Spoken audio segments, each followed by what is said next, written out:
Pada prosesnya, xilem melakukan apa yang disebut transpirasi. Transpirasi adalah terlepasnya air dalam bentuk uap air melalui stomata ke udara bebas atau disebut evaporasi. Evaporasi terjadi akibat adanya difusi uap air dari udara yang lembab di dalam daun ke udara yang kering di luar daun. Kehilangan udara dari daun ini mengakibatkan adanya kekuatan menarik air dari dalam tanah melalui berkas pembuluh menuju daun.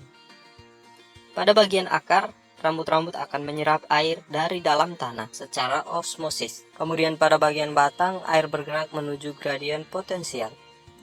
Air bergerak akibat tekanan besar, dikarenakan molekul air menyatu dan berlanjut akibat adanya penguapan pada daun.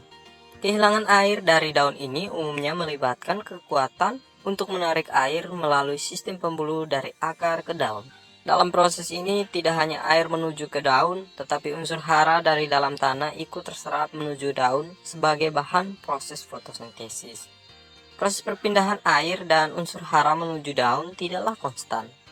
Ada banyak faktor yang mempengaruhi, yaitu faktor eksternal, misalnya suhu, kelembapan, angin, dan intensitas cahaya. Dan juga faktor internal dan fisikal, yaitu berlapiskan lilin atau tidaknya permukaan daun, banyak sedikitnya stomata, bentuk, dan juga lokasi stomata. Bentuk stomata yang tidak bundar melainkan oval ini mempengaruhi intensitas pengeluaran air. Ketika transpirasi oleh stomata meningkat, maka penyerapan air oleh akar ikut meningkat pula.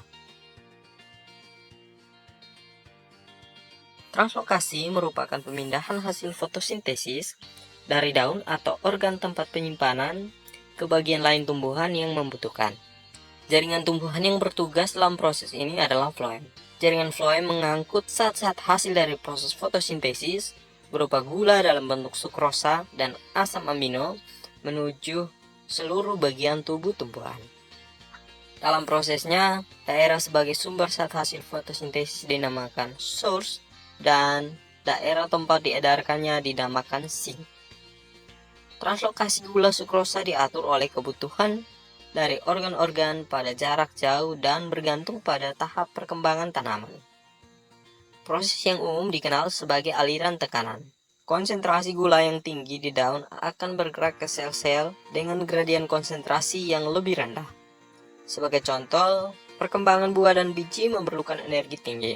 Proses perkembangan itu akan menarik banyak gula dan substansi lain yang diperlukan dari daun.